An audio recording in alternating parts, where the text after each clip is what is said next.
Hey, what's going on, my man? What's up, people? How you doing? Oh man, I'm hanging in there. I'm tired. Tired. What are you doing today?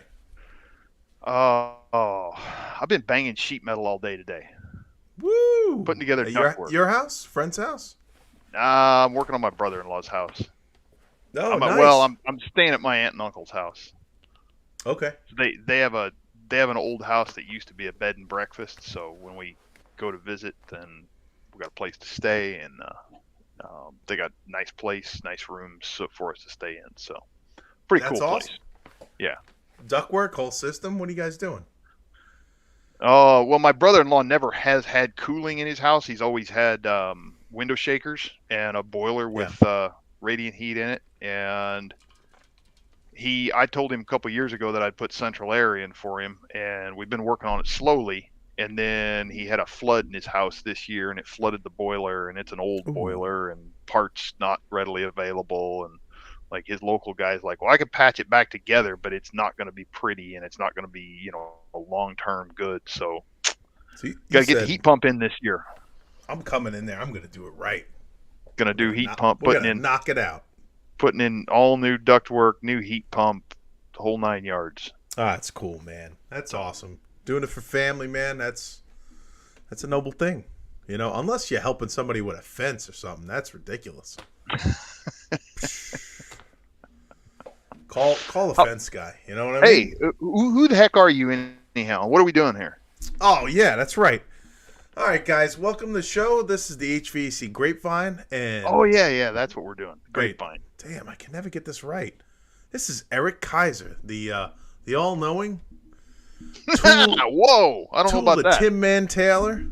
And I'm Mike Cianfrocco. Just some jamoke on the internet. Chris Hughes is apparently missing in action tonight. We're not sure what happened to him, but yeah, I don't know. Let's try to get a hold of us. Yeah, he might jump in here later. You never know with him.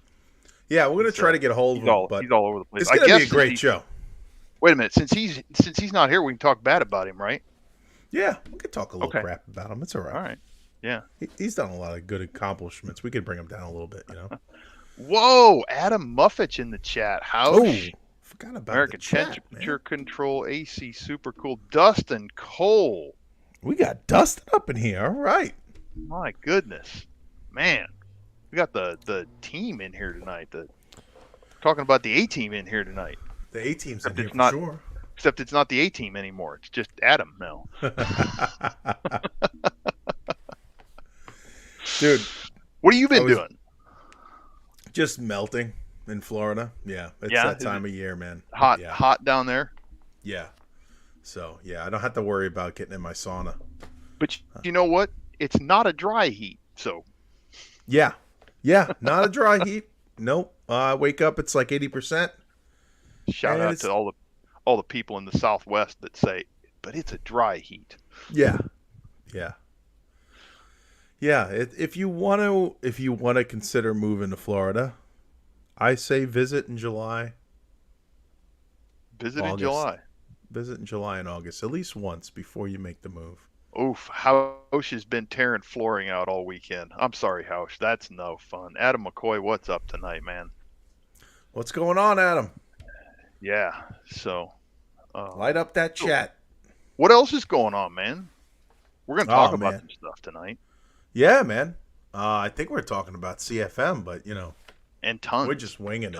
Tons of CFM. That's what we're going to talk about. Tons of CFM. Exactly. I don't have to worry about that. I just do the True Flow grid. I just throw that thing in there. It takes care of the brainage.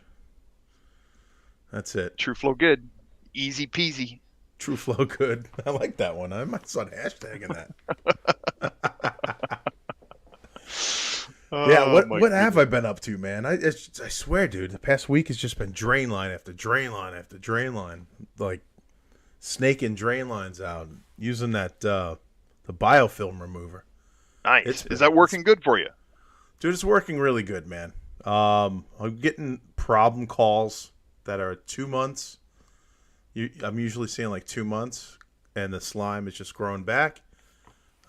Seeing about 5 6 months. Some of them a little longer. So I'm real happy, man. Nice.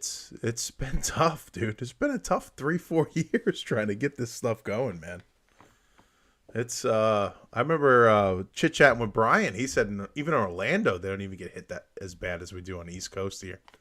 So Yeah. it's like climate zone 2 and a little further south. I don't know. I forgot to ask Chris how bad they get hit with drain line with the biofilm. I don't But know. I don't know. Maybe Dustin or Adam can chime in over there. Adam McCoy. They're kind of over in that area too. yeah, yeah, yeah. Hit us up in the chat, man. I'd like to know how bad Louisiana gets hit with the biofilm, because I'm seeing some problem. Not all of them. I call them the problem child houses. 2 months, I'm clearing the drain line with city water, and I'm getting like complete growth, like jellyfish. It's biofilm stuff, man. So just trying to get a sense of the country. I know up north they don't get this problem as bad. Yeah. Adam says it's bad.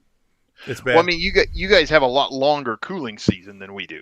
We get it. We do get it some, Yeah, but you guys have a lot longer cooling season, I think, which allows it to grow a lot longer. it's true, And man. there's a Yeah, lot of factors that go into growing that stuff. It's got to have something to eat. So, dirt yeah, load and whatnot in the house and, good filtration can help a ton with keeping that out of there, I'm sure. yeah. I'm totally with Jim Bergman's article a year ago. You filter. You don't have anything for this thing to eat. But man, I'm gonna disagree with him. The last comment he made with the distilled, like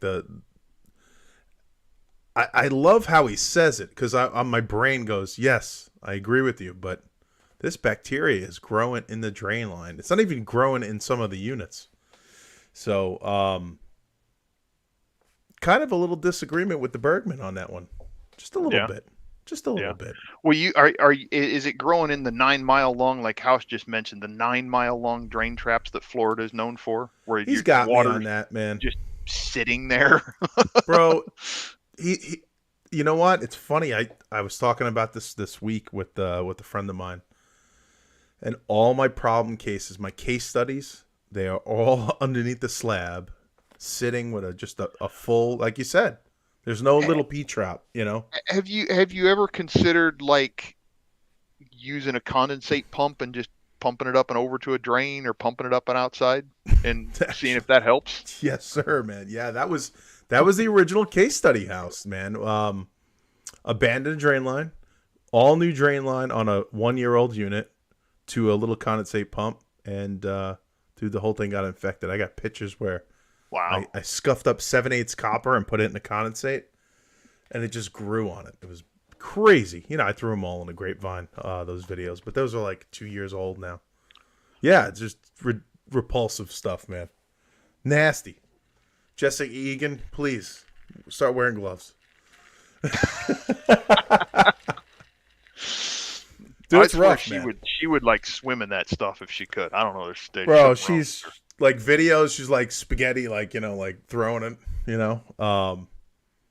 Yeah. What Fallon kind of sent me a report of like what type of bacteria. I was like, yeah, I'm gonna. I wonder. I'd be almost curious, like if you could get it to drain to a place, like if you had one of the waterless drain traps, if that would help keep it from flowing. If it's just that, if it's literally that stagnant water just kind of sitting there, or semi-stagnant water, not really Yeah, stagnant, but if you had something that would just stop it from having water sitting there, basically, yeah. Like it's where you 20 foot of P trap, right? Like full, because it goes under the slab and it's all primed with condensate. I totally agree. It would really be nice to have the P trap outside, right by the condenser. You know what I mean? But dude, they do everything difficult down here. Like, did you see the post that I made in the group? I put a short little video I had a non-invasive on a condenser. I was doing a maintenance, and suction line was like 60, and then I go inside, it's like 45. It's picking up that much heat from the liquid line, rubbing, just sitting in the chase underneath the slab. Wow, That's a big heat man. transfer, bro. I brought that up to you like a Yeah, while it is. ago, and you were like, "What?" Yeah, Yeah, it's yeah. pretty. No, It's I've pretty seen that crazy. once or twice. I've seen that once or twice, and Yeah. I've also seen like where those underground chases are full of water, and man, that does all kinds of weird things to your subcooling and stuff too. Yes. Yeah, dude. I've got a theory that every chase is filled with freaking water in that 4-inch pipe. I have often wondered why, and I haven't. I've suggested it to a couple people that have asked me about a solution, but why nobody just runs like a 4-inch pipe overhead through the Right. house Right. that you can just pull line sets in and out of. Why is this not a normal thing for us to Wow. do? That would be really nice. You could just yank out the. Yeah. Well, I never thought about that. That's really cool. I mean, Well, you can or if you through a if you common wall, like you're saying, like through, I like mean if if you you do it had. through a wet wall or something like that, like a I plumbing like it. wall, Yeah. but or you run it overhead. But if you do if you do the electrical conduit with the crazy long sweeps on there, I think you could probably just basically push most line sets through that. Maybe not like a 7/8 line set, but Well, we do it. We do it with the existing ones under the slab. We do pull them out pretty easily once you get the drain line out. yeah, Um, huh, they don't insulate them, man. So you think about it, it's like a 3 or 4 inch chase with no insulation on the suction. So yeah, that's crazy. isn't that nuts, man? Because even all the Uh, chases I worked on up here in Indiana and Illinois, like which weren't a lot, but there was a fair bit more over in Indiana than Illinois. Had um, they still had insulation on the suction line. Now, granted, it was yeah. mostly soaking wet, but still Right. had Right. insulation on it. So there was, some separation between the liquid line and the suction line. But Yeah. I asked interesting. Bergman about it a long time ago, and he kind of like, no, that's not the right way to do it. I was like, well, I got a lot of my markets like that. What do I do? And he's like, yeah, I'm not going to put that into Measure Quick to like pre-calculate. Well, I mean, Yeah, it's what can you pre-calculate with that? It's just kind of a guess and by gosh at that point. yeah, But yeah. It's that's you're going to have to just go to the evap and put your pipe clamp on there. Yeah, on yeah, suction line. or like House says, we just moved to chillers, and then it just pecks, and you can insulate the heck out of that stuff really easily, get it pre-insulated and all this stuff, and that Yeah, solves a lot of problems, House. I mean, there's some other problems with it, or some other I won't say problems, but there's some other challenges with it. Um, but yeah, there's a lot of it. It solves a lot of problems as well. dude. So I checked on the back of my field piece meter, and who was the guest we had? What was the name? Louise, Luis. yeah, I was like, she's right. It's on the back of my meter. It's got the crosshairs. Dude, it was way off when I hung it. Just let it hang. I was like, Luis, yep, got to have it centered. hats off to you. Yeah, so that was cool. I think Thanks, I made a Louise. quick video. I didn't post it on YouTube, but yeah, it was funny. And yeah, man. I mean, that's about it I had for this week. I don't think I really had anything crazy going on. Nice, Um, nice. yeah. I'm pretending to be a Cuban crusader here this week, so Oh yeah, look. Yeah, right. There it is. right over there. Yeah. Uh-huh. My Do jammy. you ever wear any shirts in your closet, or do they just always hang there? No, these are just for sale on my Oh, in the description gotcha. below. I sell Okay. these. These are special symposium shirts. Hence, they're priced up so high. That's why I haven't sold any. Oh, They're like, okay. Yeah. yeah, this one's worn by Doug right here. So, but yeah, Gotcha. man. I mean, besides the system with your brother-in-law, you run anything new coming out with tools or anything exciting? Mm. Man, there's some new stuff coming up, but you Nothing know you how can that talk goes. You about. can't talk about it till it happens, right? Yeah, and you'll probably like Well, shoot, did that one hit the market or did did it not?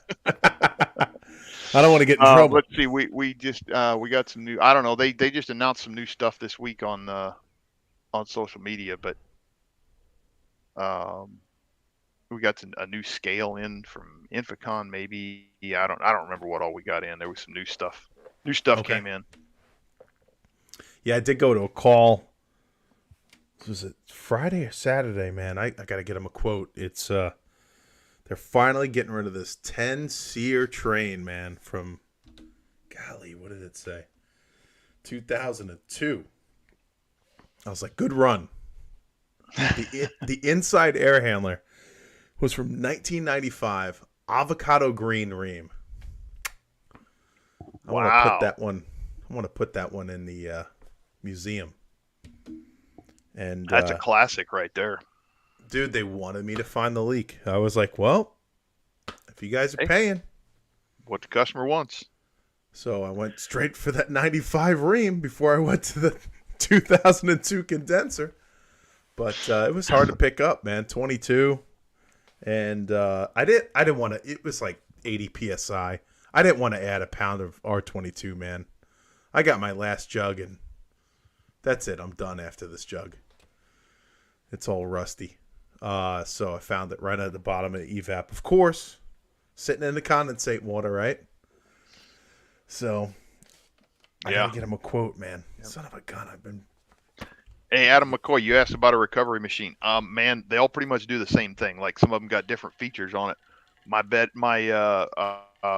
recommendation is look at the features and see what works for you. Because there's some of them that a lot of them require a purge. There's one that doesn't require a purge. There's different motors, different features about all of them. So, kind of got to figure out what you want there. But if you want to discuss that, hit me up this week. Yeah, we gotta get Adam on, bro. Or a customer service. Adam McCoy's got to come on. I want to talk about. Yeah, he his should come on here his one house. night. He should come on here one night. He's been dodging us. Hey, at least we got him live. He usually tunes in on Mondays while he's mowing the lawn. So appreciate it, buddy. I appreciate it. We're his lawn mowing buddies, huh? Yeah, we're his lawn mowing buddies. Where's that bad boy? Hey, so let's get into tonight's topic. That bad boy right there. Look at that old man. Antique, let's do it, baby. Antique. Well, there's some good units. I wish we had somebody to talk airflow. I wish we did too. Let me see if I get a hold of Chris. Yeah, I wish we had somebody come in here and talk airflow. I don't know though, man. Chris is the airflow king. Yeah, I mean, that's what TC signed him up for, is the airflow master. Holy shit! Oh, gee! Whoa! Wait a minute! I thought we didn't have enough money in the budget for this jamoke. Well, apparently we just blew the budget for the month, folks. Johnny Supertech, everybody. Welcome to the show, Johnny. Johnny Supertech. What's up, gentlemen? How are y'all? Dude, we've been trying to get you on for a long freaking time, buddy. I hear you, dude. I'm a busy dude. I'm making that money. You know what I'm saying? But look, I got a few minutes. I'm going to hang. We're going to do this. Y'all ready? Hang out? All right, cool. We were just about to talk about airflow, bro. Mm-hmm. You don't know anything about airflow, do you? Practically wrote the book on it. Wrote the book on it? All right. All right. Well, sweet. Well, then we in business. We got the man in the house tonight. You see the hat? That's my Matrix hat. Oh. How you get around so fast? You go into the Matrix and then come out like in the doors? No, I wear this hat because I see the matrix of technology, and trust me, it ain't that complicated. You know what I'm saying? He sees them zeros and ones. Ones and zeros everywhere. Just like that. Dude, I caught your video on the Roomulator, man. 2-for-1 deal, baby. Dude, always. If you ain't getting 2 for 1, ain't worth it. That's right. I mean? Double down. Yeah, man. That's right. That's what's up. That's right. So airflow, man. So we got a question. Where should we kick it off? All right. I'll I'll make it know, real simple for you. You either got true flow or you got no flow. You know what I'm saying? That's all there is to it. Done. Hit that red button. Boom. all right, easy True button. flow, no flow. All right. So let me ask a question then. Mm. We're going to preface this. Single stage equipment. Nominal airflow for years been 400 CFM per ton. Mm. Right? In humid climates, a lot of times our direction was to go 350 per ton. And in dry climates, the direction was go to more towards 450 per ton. But nominal, we go 400 per ton. Why would we go to 350 per ton in humid climates? What did that do for us? Mm. So, I'm just gonna say it, man. Most of the houses I roll up to, I didn't build them, so they're pretty much a shit box. You know what I'm saying? And I mean, you got to get the water out the house, so you got to run that thing low. I mean, most time, blower motors don't want nothing to do with me. I show up at damn near sets of fan speed itself, and then I check it. You know what I'm saying? And I'm hitting about 350. That's what I do 350. because I'm trying to get the water out of the house. That's what it's all about, fellas. You get moisture under control, it's game over. You can do anything you want to after that. You heard it Okay. here, man. So let's You heard it right now. dig a little. Let's dig a little deeper here. can What dig. was lowering that airflow per ton? What did that do for us with single stage equipment? What was the reason for that? Mm. You got to look into the sensible heat factor of that coil. This is where you got to go dig that expanded performance data out of that equipment. You got to look it up, man. It's all in there. Is You know that what I'm the Shure? The Shure SHR? Look, what's I gonna say? Mm. The SHR. People, you've heard of RTFM, right? Read the Fantastic Manual. Mm-hmm. But dude, I write the manual. You know what I'm saying? I'm not reading it. I'm not reading it. I'm writing it. What he's trying to say, Eric, is he's got some patents going. No, I'm trying to say manufacturer calls, and I say put it there. So that's where it goes. So that's WTFM. See, a lot of people don't know that about the time I spend outside of the field, sitting at the round table meetings, trying to get this stuff under control for everybody. That's right. It's a job, bro. For the greater good. And that's donated time. Mm-hmm. Pro bono. You know what I'm saying? Write the Fantastic Manual. That's what he's got. Write the Fantastic Manual. Uh-huh. Doing it I was waiting for somebody to get it. I'm thinking, thank you, Michael. I'm glad I can't believe, dude. I can't believe. Let me try to get Chris on, man. I mean, what the frig, man? Chris, where you at, dude? I tell Chris everything he knows, man. I mean, we don't. Yeah. No. We appreciate it, man. I mean, I really appreciate it. We've been trying to get you to come on for a while, man. Well, I appreciate the large contribution you guys made to get me here, because pulling me away from making that kind of money. We got all that. We finally got that YouTube monetized, so we're able to finally get Johnny on. Yeah, congratulations on that, by the way. You guys are moving up. You moving? How much we make off of that, anyways? We gave it all to Johnny. Oh, okay. Yeah. You got to pay to play. You know he must have gone and used it. He must have gone and used it all for a haircut. I don't know, man. All I'm gonna say is there's no competition when you're at the top, and I'm at the top. Okay. You're all right down there? Yeah, man. Okay. I'm just trying to soak this in. I need to. I'm just trying to soak this in. All I keep on hearing is my van is like a spaceship. It goes so fast. Yeah. All right. I'm a big fan. I wrote down all your sayings. They're around here somewhere. Where are they? I wrote them down, but we'll get to that later, man. Most people write it down, man. Like I said, I write it. They read it. That's how it goes. Write the Fantastic Manual. I got it around here somewhere. Damn. But what's the lowest airflow we can go? How low can you go? Well, that was kind of the whole point of this discussion that I asked about here. Like, Yeah. we're talking about single stage equipment first. Okay. Yeah. So single stage equipment. What was the reason we would lower the airflow on that? What did that do for us? Yeah. So Johnny's saying the lower we go, the more humidity we're pulling out, right? Why? Why is that? Because we're getting that coil colder, right? And we're going to get more contact on the coil with the humidity in the air, right? Okay, so we're going to lower the airflow, which reduces the amount of heat we deliver to the coil, which lowers the refrigerant condensing temperature or saturation temperature. So we're running a colder coil, so we're actually able to pull more humidity out of the air because we've got a colder surface. We're farther below dew point.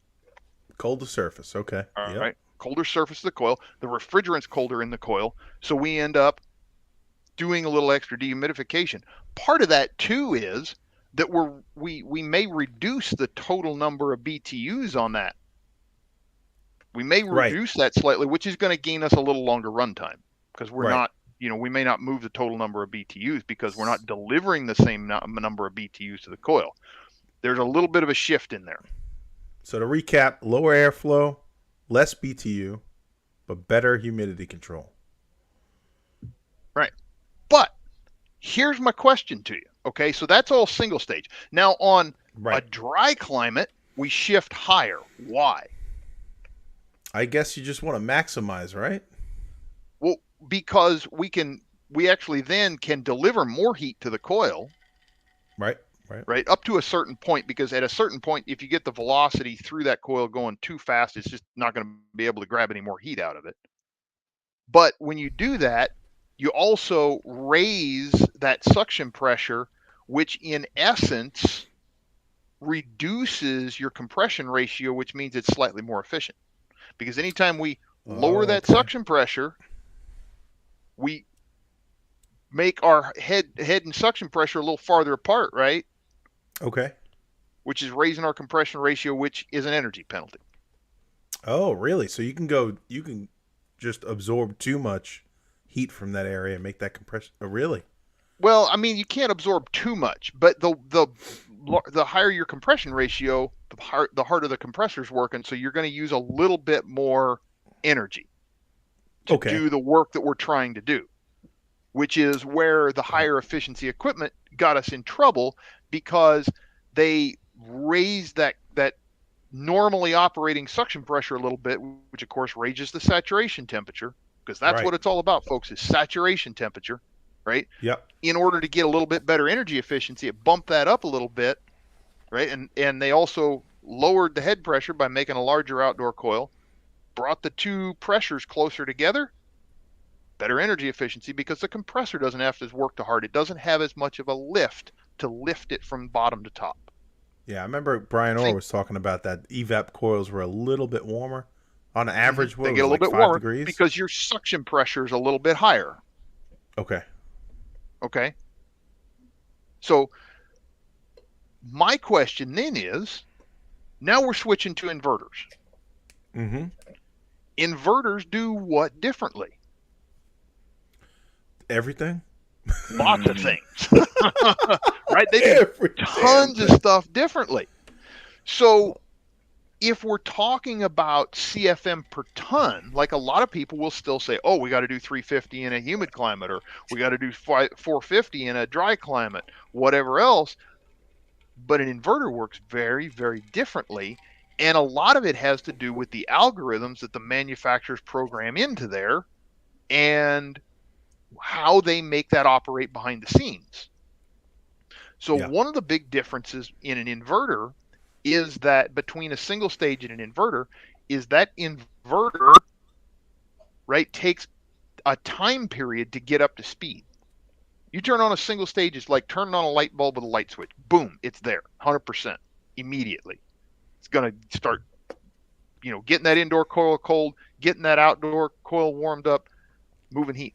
An inverter, though, ramps up. And like you look at some of the systems, they may take 10 to 15 minutes from the time that compressor starts spinning to when they actually get up to operating speed. Gotcha. Now, if you have it is removing some heat during that time, but it doesn't have that indoor coil cold enough to really start condensing moisture very quickly. So it's removing some heat, moving sensible heat, no latent heat immediately off the bat. Takes a Right. long time to get that up in time wise.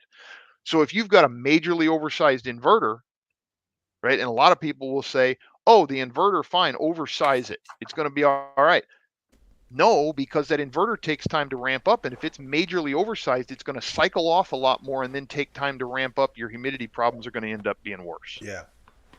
Yeah. Right? Johnny, who said that oversized inverter was, what was it, expensive single stage? Who the heck said that?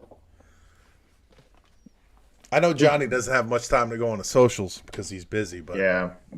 Here's what I'll tell you guys. This is all you need to know. If you ain't measuring flow, life's gonna be like a roll of toilet paper. You either gonna stay on a roll, or you all the time gonna be taking shit off somebody's asshole. You know what I'm saying? Like, you know what I'm saying? I can't believe we broke our budget. write that one down. It's gonna be one way or the other, and you never know what you're gonna get.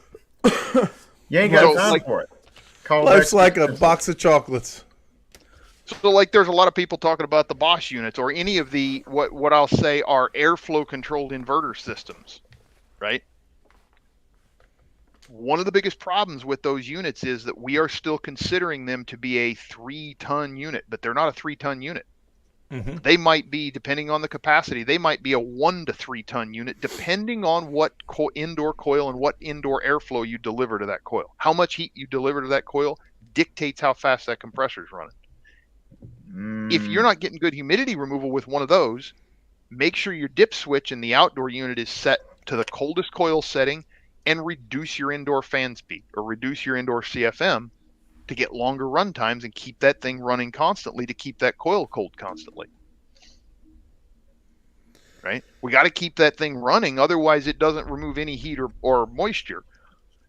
But if you shut it off and turn it back on, it's going to remove amount of heat during its startup cycle. And I know Bergman's done testing on those Bosches and said that they take 15 minutes to get up to operating pressures. That's right. He's got one at the lab, right? He's got one in his house too. Oh, he does. So he does like the Bosch. Okay. Yeah. I'm putting 2 in this year.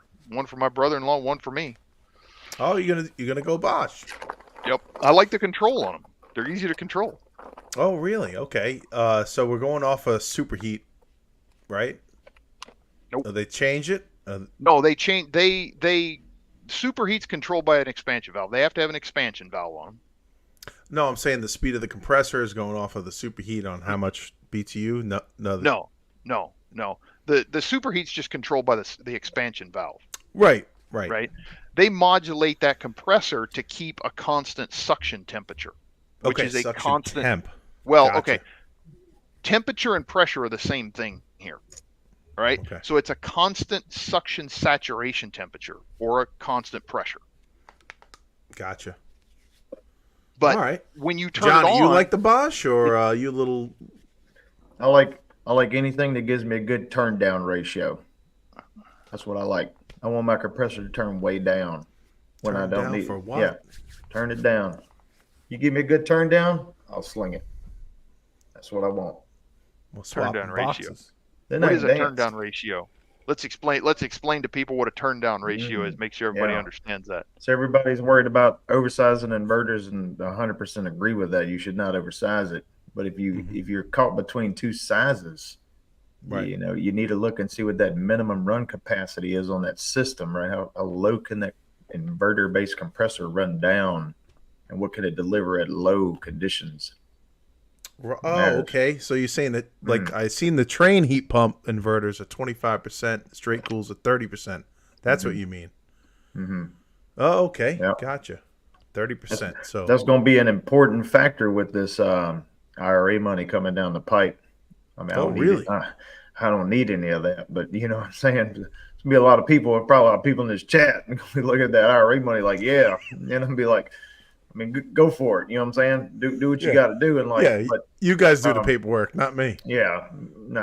Johnny don't have no time for that paperwork, bro. Nah, ain't interested in that. Yeah, hire a whole nother secretary just for that IRA money. Yeah. Life used to be a whole lot easier for me. Whenever all the continents were all connected. Shoot, what do they call that? Pangea? Pangea. You know what I'm saying? I could drive everywhere. Didn't have to cross no bodies of water. Now, it's crazy. I mean, I still hold it down, but it's a lot of work. A lot So of what have you driving. been up to lately, Johnny? Oh man, shoot. You're probably wondering what's the deal with these sunflower seeds, right? So all these calls that I keep running, man, just call it, call it, the call. Sometimes I forget which ones I go to. So what I do is I'm just constantly eating sunflower seeds now. And when I'm in the field, I don't have a cup. So I'm just spitting them on the ground right next to the air conditioner unit. That Right. way, if I go back, I know I've been there. You know what I'm saying? And I know Right. everything. I know what I don't have to do when I get there because I know I was there. You know what I'm You saying? don't have to keep track of it. And then Yeah, it's like when you go on a nature trail walk and you dot the trees so you can find your way back. It's the same game. so if you've been there last year, there's some sunflower That's right. popping up. Yeah. More than likely, there's a new contactor, new capacitor's been cleaned. You know what I'm saying? We're going to skip all that. That's all been handled. Mm-hmm. Because I was there. That's a good trick right there, man. Yeah. So Benchmark. you put in new capacitor every time you go out? I might. Yeah. More than likely. Yeah. I don't even test it. It looks a little rusty. Gone. Get a new one. Ain't got time. Yeah. You know what I'm saying? Yeah, that time. I got long time ago when I was, a grown man, didn't change one out. Capacitor went out like a week later, had to go there. Had rust on it. You show that to the homeowner and it's all rusted up. The homeowner gives you that, right? And you're thinking, man, I don't want to have that happen again. Mm-hmm. Caps are cheap. Cheap caps. You get them straight from like Bangladesh or China. Do American made? I make it myself. He makes his caps himself. Yeah. Oh, Golly, it's a 2-for-1 deal, bro. wow. You got to do that back at the shop, or do you do that right in the back of your truck? There's a mobile shop, like I could build one in the truck if I had to. You know what I'm saying? But that has some work. So I try to pregame them. Usually I'll use after I watch my football games. I'll sit down and I'll start cranking some out. How about y'all? What y'all do? Amazon, man. Buy those from the supply house. Yeah. Yeah. I used to do that too, long time ago. But yeah. I mean, dude, I'm behind the trend, man. I gotta start making my own caps. Yeah. You fill them up with like peanut oil. What are you using for like oil in there? I can't give you all my secrets, bro. That's true. One step at a time. We got y'all on the show. We're grateful.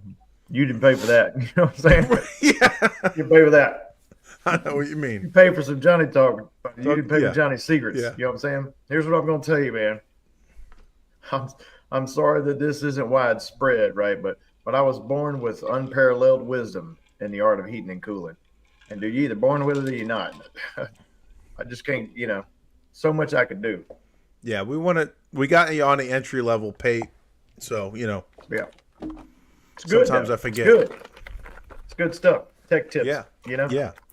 Yeah, I think that slogan was A-Team Adam. I think that's who it was. An oversized inverter system is just a really expensive single stage unit.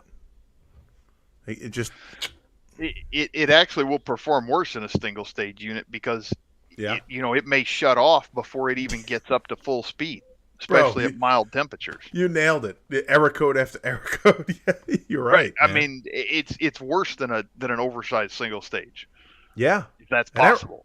And that reminds me, a lot of calls that I go to where it's 1.5 tons oversized, and it's just so bogged down because the ductwork is sized for 1.5 tons smaller. It's dehumidifying okay. So I mean, it's running like garbage, but it dehumidifies okay. And then you put in a regular unit or a right size unit, and you if you have duct leakage, you run into a whole nother just sling of problems. So it's crazy.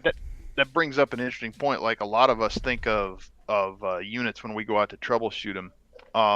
We look at that unit and it's like we're looking for one single problem. We're looking for that one problem that's going to fix the system. And when we get stacking problems, it becomes much more different to troubleshoot, or much more difficult to troubleshoot. And when you stack those problems on, it's a whole lot harder to figure out what the heck's going on with it without fixing one of them and then going, okay, this is the next problem, this is the next one. You Right. get two or more problems stacked on top of each other, and man, it could be Yeah. challenging and confusing because Yep. different things do different stuff. Yeah. Like when you take out a 5-ton and you put a 3-ton in, and Yeah. So get Adam the right airflow. McCoy, right? So if you got a 3-ton Bosch in there, right? You should be able to run that thing down to a total of, I think, 900 or 1,000. You can run it down to What you turn down on the Bosch?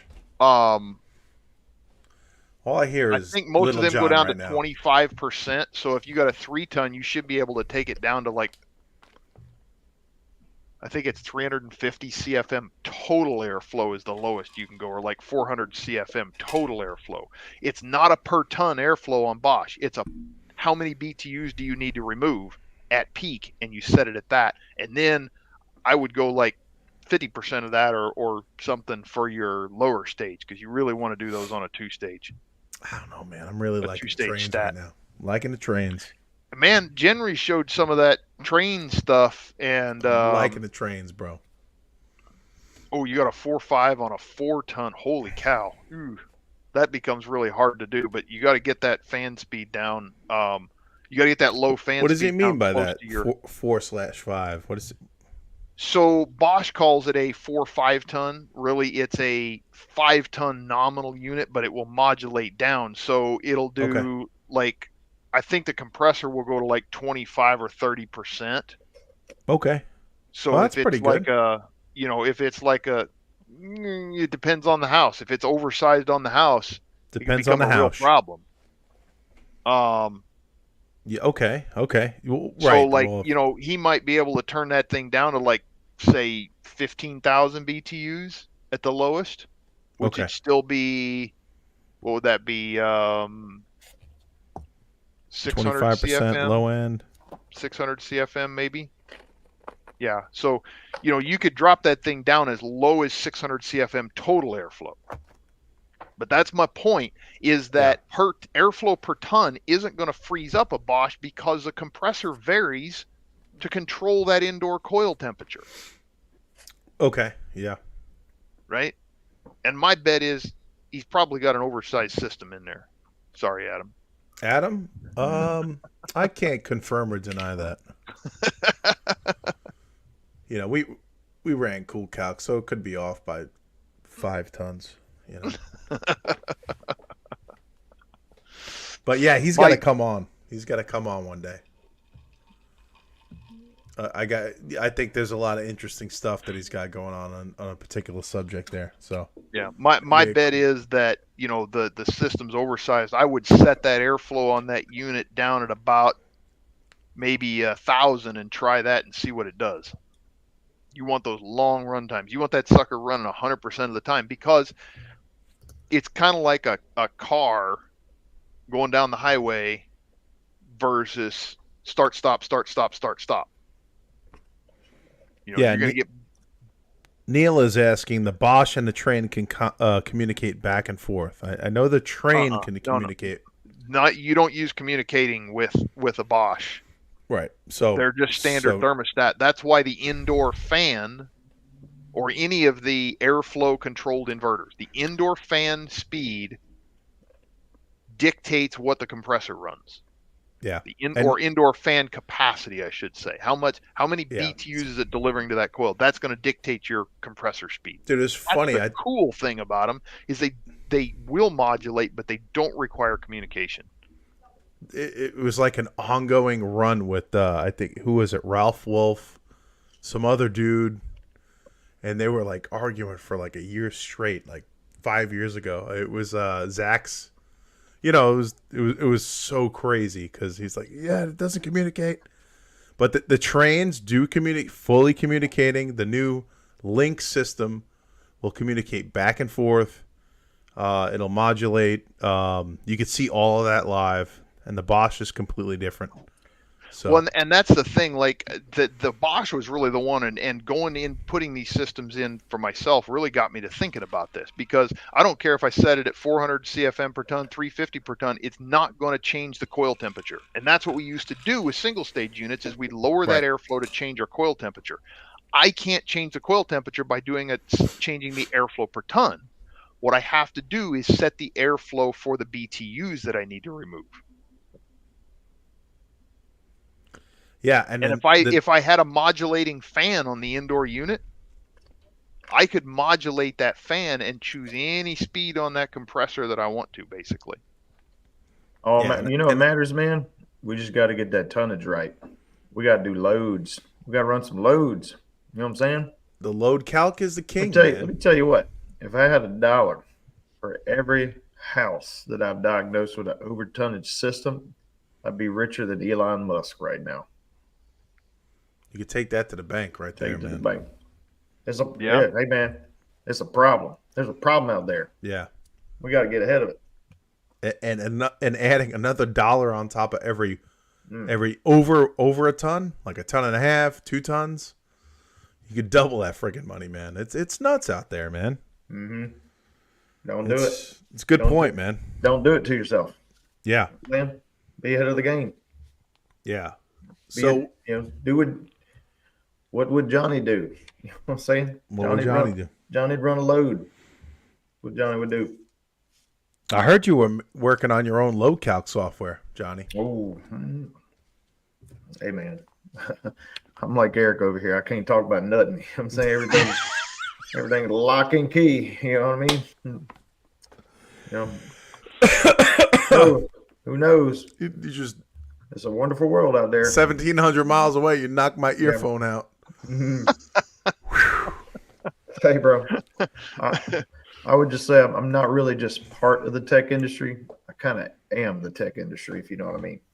Yeah, he wouldn't be quick model. He would be fast model. Spaceship model. No, I do like the name of that. Right? I might have to take that one to the bank. I ain't quick model. You know, everybody can follow these trends, man, but it takes a special person to set them. You know what I mean? Yeah, he's a trendsetter. That's right. Yeah, man. Somebody's got to start it. Yeah, he's the Elon Musk of HVAC. You guys should be kissing Chris's ass getting Johnny on here. Should be seeing some thumbs ups in the chats, man. Haven't seen Johnny since, geez, it's been a while, man. I think you popped into the symposium like a year or two ago. I mean, grace us with your presence, but we really appreciate you coming out at karaoke night, man. Thank you, man. Yeah, man, that's no problem. All right, fellas, I got to run. Thank you, brother. Got no problem. See, Johnny, until next time. I'll see you next time. We'll work on that budget. We'll get that budget a little higher next time. You got it. All right, guys, you hang in there. Keep fighting a good fight. Remember, thank you, bro. You get stuck. You just ask yourself, what would Johnny do? Would Johnny remember that? Remember that. That's a tough one. It would be like a WWJD. That's too long. WWJSTD. I think Dave Johnsonola got it there. WWJSTD. What would Johnny say? WWJST. Making his own caps, guys. I mean, the back of his truck, no less. That's some next level stuff right there. And I don't know if it's. Think of that, bro. I'm trying to figure if it's level up or level down.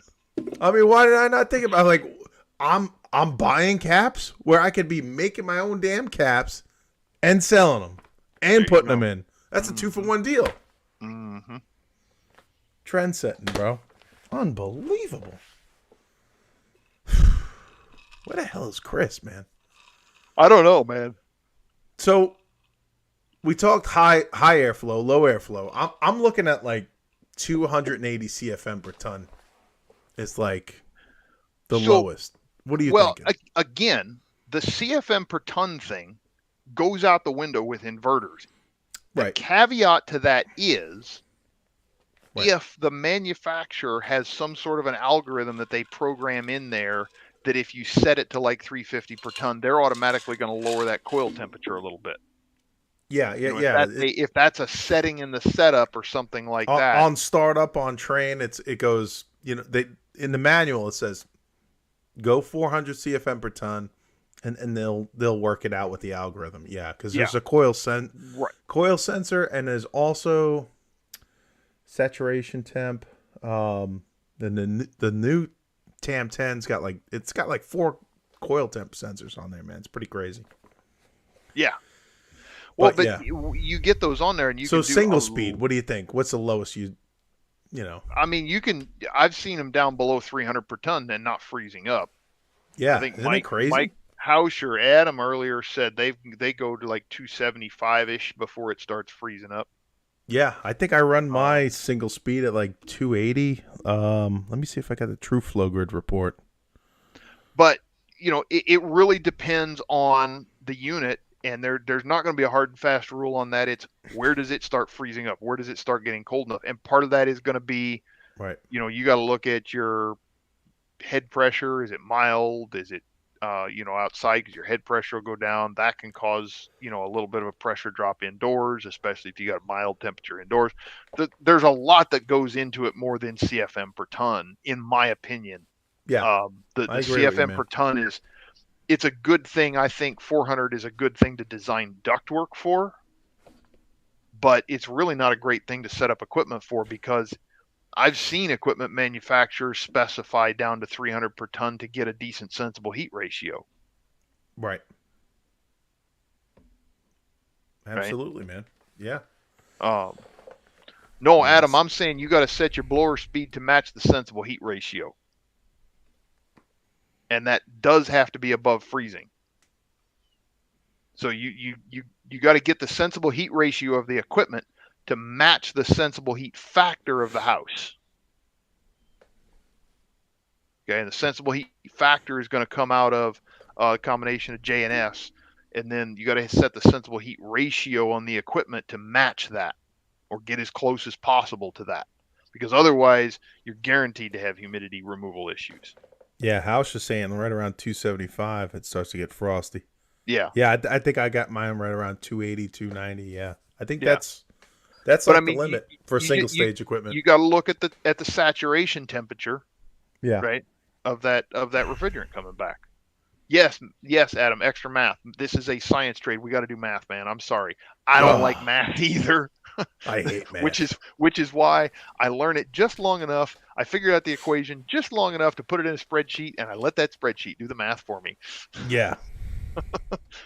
I keep preaching this everywhere, guys. Let the spreadsheets do the math. There's a reason they all do the math equations. It is so doggone so much easier. I don't have to remember math equations anymore. I learned to do that and learned to program some spreadsheets on my Apple phone or Google, whatever. And um, yeah, and you're right, Michael. The sensible heat factors peak design day, which isn't peak latent load all the time. So it is, Yeah. it's a bit of a game. But if you set it up for that sensible heat factor, if you set your sensible heat ratio to match the sensible heat factor on the peak design day, you're a whole lot more likely to meet it even at part load designs than you are if you're not setting it up to that. If you're setting the sensible heat factor higher than the peak design day, I you're going think to be a whole lot closer most of the time. that would be a good show, man. Talk about peak design day. Why do we pick that? Well, we don't even pick. We don't. There's a difference between peak day and design day, right? So our peak, we designed for that 99%. Right. Right? We don't hit the 100% number. We designed for the 99% number, and maybe allow that indoor temperature to float up if it gets crazy hot in that area. Yeah. Yeah, I just think it would be a good little, just to talk about it. about why we size our loads off of all that all that bin data from like airport and stuff like that. What is it again? Shoot, who is it? Is it ASHRAE? It's ASHRAE all looks at the numbers. They kind of set those charts up they got all the periodically. charts. Yep. Yeah, because when I do my load calc, I could pick from like there's like an airport, there's like this, which is try to pick the closest location. Hmm. But I think that would be a good show, just to kind of go over that briefly, and then maybe move into something else. It would be neat because there's a lot of information in that. Maybe we A should lot of get AC guys don't know. maybe we We should get designed for 91. maybe we should get like Angry Ed or something to come on here and explain all that to us. Yeah, that'd be cool. I mean, just go over. Hey, that's what we size the AC for, and we go over that load. Yada yada yada. Just touch upon that. That'd be cool. Yeah. So I don't know, man. It's coming close. I don't know if we can get Chris on. I think Chris bailed on us. I think he bailed on us this week. Yeah, I think he Sent bailed on the- us, but I think he did. So sorry, folks, you don't get to look at Chris this week. it was good to have Johnny on. Oh, we were trying to get Johnny on forever, man. It's okay. We can live without Chris. We can do this show. The budget was the budget. We're working on a shoestring budget. We are. I think all that YouTube money came in. I think we got about $200.